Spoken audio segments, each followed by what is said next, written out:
The tale opens in 1879, a period when European pioneers were forging new paths into the vast lands of America.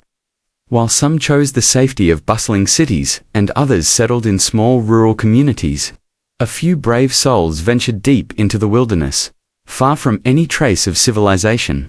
One such family staked their claim in the windswept grasslands of the Dakota Territory, determined to carve out a new beginning.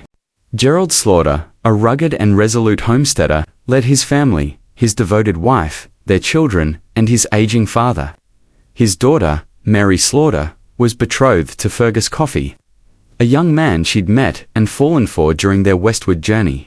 Their engagement symbolized hope, and in one early scene, Fergus presents Mary with a heartfelt token of love. But that night, tranquility is shattered by eerie sounds echoing through the open plains. Suspecting a potential raid, possibly by Native American tribes, Gerald takes charge, arming himself and hiding his loved ones in the root cellar. Shots ring out in the darkness. Fear consumes the family as they brace for an unknown threat. Then, something unexpected begins clawing its way through the basement floor. Not man, but something else entirely. Screams pierce the night. The screen fades as chaos erupts. Come dawn, Fergus returns to the homestead, only to discover a chilling sight. Bodies lie scattered. Others, including Mary, have vanished without explanation. There are no signs of a traditional raid, only questions, blood, and silence. Grief-stricken, Fergus contacts John Clay, a seasoned and well-respected frontiersman. Clay suspects native involvement, but agrees to investigate further. Fergus insists on joining the search. He won't rest until he finds Mary. In another part of the territory, Will Potter enjoys a quiet picnic with his family when he notices a lone rider. Tension builds, but it turns out to be Fergus, bearing a letter from the governor confirming the grim news. Will, a battle-tested frontiersman, agrees to help, aware the threat might reach others too. His wife urges him to bring their son Dobby, believing it will teach the boy resilience. Shortly after, Will inspects the site of the attack and finds the body of a young girl, her neck marred by strange festering wounds. Nearby, an ominous hole gapes in the earth. The realization begins to set in this was not the work of men. As Fergus, Clay, and Will prepare a search party, the governor dispatches Captain Henry Victor and his troops to assist. Henry is a hardened and brutal soldier, driven by deep prejudice against Native Americans, using this mission as an excuse for violence. Among the group are Fergus, Will, Clay, a freed African-American cook named Callahan, nicknamed Walnut, and a young native scout, Calloway. Tensions run high, especially as Captain Henry assumes full control, clashing with the more level-headed members. Before setting off, they bury the dead. Then they ride. Along the trail, Clay warns that not all native tribes are hostile. Some, like the mysterious Ute, might hold answers. He believes diplomacy is possible, but Henry is deaf to reason, thirsting only for vengeance. While crossing a muddy plain, Will's horse becomes stuck, and in trying to free it, the group uncovers a human body buried just beneath the surface. Someone, or something, is burying people alive. Later, they spot a distant figure on horseback. Henry acts without hesitation, shooting the horse and capturing the man. Will attempts to question the captive respectfully, showing a drawing of Mary, but the man refuses to speak. When Henry takes over, the situation escalates. He and his soldiers begin torturing the prisoner. Fergus, Clay, and Will are visibly disturbed by the cruelty. That night, Fergus and Callahan share a quiet moment. Callahan reveals his painful past as a former slave, now working as a cook, while Fergus confesses his failed attempt at life in New York before returning for Mary. Their conversation ends abruptly when Henry catches Callahan giving food to the prisoner, threatening severe consequences. As night falls, unseen predators creep from the underbrush. The guards are silently slaughtered. Morning brings horror. Every man on night watch is dead, mutilated in ways no animal or man could inflict. The captured native finally speaks. The Burrowers have developed a taste for white flesh, and they are relentless. Though no one fully grasps the meaning, the fear is palpable.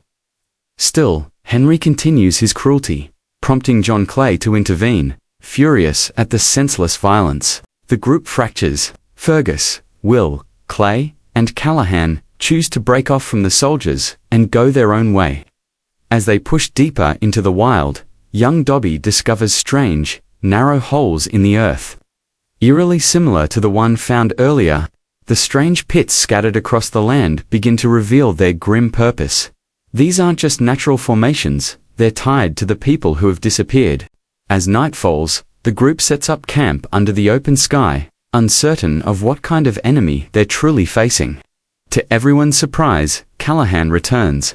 He's left Captain Henry behind, unable to follow a man he believes is leading people to needless deaths. The group welcomes him back.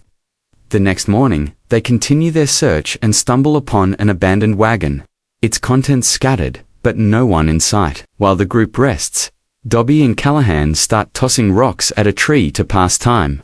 When they run out of stones, Dobby goes looking for more and uncovers strands of blonde hair buried in the dirt. Digging quickly, they unearth a horrifying sight: a young woman entombed, alive. Her skin twitches, her eyes blink painfully in the daylight, but she cannot speak or move. Will recognizes the telltale wounds on her neck, just like the others. They realize the awful truth: their enemy doesn't kill immediately. It injects a toxin that paralyzes its victims, buries them alive, and comes back later to feed. Fergus reels at the thought. What if Mary suffered this same fate? Will orders Dobby to escort the woman to town in attempt of saving her and learning more. The others push forward, moving cautiously through a dense forest rumored to be occupied by the Ute tribe. When a lone Ute man approaches peacefully, Fergus panics and shoots him, mistaking the gesture for an ambush. John Clay is furious. Diplomatic chances are ruined. The forest erupts into chaos as Ute warriors attack. John Clay is killed in the fight, and the survivors, Fergus, Will, and Callahan, barely escape by using their fallen horse for cover. Desperate, they ignite the forest, forcing the Utes to retreat amid the smoke. The fire gives them a moment of safety, but now they're truly on their own.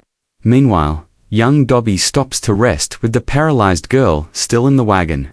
As he sleeps, a creature silently surfaces and injects venom into his neck. Dobby, still conscious but paralyzed, is buried alive as the creature methodically digs a shallow grave. Back with the others, the group encounters a lone native woman by a small fire. They approach carefully, trying to avoid another confrontation. She sees the wound on Will's neck and warns them in her language. The creatures will soon return for him. Will's condition is worsening. He's growing delirious. The woman reveals the ancient truth. These creatures have lived underground for generations, preying on bison. But with the bison hunted nearly to extinction, they've turned to humans for sustenance. The venom they use thins blood, softens tissue, and leaves the victims conscious yet immobile. She shares a painful truth. Her own husband was once taken, and she had to end his life herself. The Ute, she says, have methods to trap the monsters. Infected humans are used as bait, and sunlight is their only weakness. She delivers a chilling statement. Will is already marked. They will come for him. The next morning, Fergus and Callahan bring the native woman with them, hoping they can use her as leverage to trade for any survivors, maybe even Mary. But Will is losing grip on reality, stumbling and laughing, dragging the group down. As night falls, one of the creatures attacks. In the confusion, Will misfires and shoots Callahan in the leg. The native woman insists they must keep moving. Any hesitation means death. Eventually, they reach the outskirts of Ute territory, where they are stopped by two tribal warriors. Fergus tries to communicate, but language barriers create tension. When the Utes see Will's wound, they act quickly. He's infected, and they know what to do. They sedate him and tie him to a tree, preparing to use him as bait. Fergus, horrified, watches but cannot intervene. There, among the Utes' belongings, Fergus finds Mary's locket. She's gone. Fergus returns to Will, who is delirious and tied up. In an attempt to free him, Will accidentally fires his weapon again, grazing Fergus's hand. Suddenly, a trap is triggered, catching Fergus as the ground trembles. The creatures are coming. Fergus fights back, using a sharpened branch and ute poison. He discovers that sunlight is lethal to the creatures. As daylight breaks, their monstrous bodies crumble into ash. Fergus stumbles back to civilization, only to find Henry and his men have arrived, and, failing to understand the true threat, executed both Callahan and the native woman. Human cruelty, ignorance, and hatred remain untouched by the horrors they've witnessed. Fergus walks away, wounded and heavy-hearted. His hand is bandaged, his soul scarred. As he leaves, he unknowingly steps over a mound of disturbed earth. The place where Dobby lies silently, still alive, still trapped. The Burrowers ends not just with monsters beneath the surface, but a haunting truth. The worst beasts may be the ones walking in daylight. The Burrowers movie is a unique blend of Western, sci-fi and horror, offering a fresh twist on frontier survival stories. Set in the Dakota Territories during the 1870s, the film follows a group of men who believe they're tracking hostile Native Americans, but soon discover they're facing a far more ancient and terrifying underground predator. With its slow-burn pacing, bleak atmosphere, and commentary on colonial ignorance, The Burrowers stands out for merging historical realism with creature horror, reminiscent of Tremors but far grimmer and more grounded. It's a thoughtful, eerie entry in the horror western subgenre.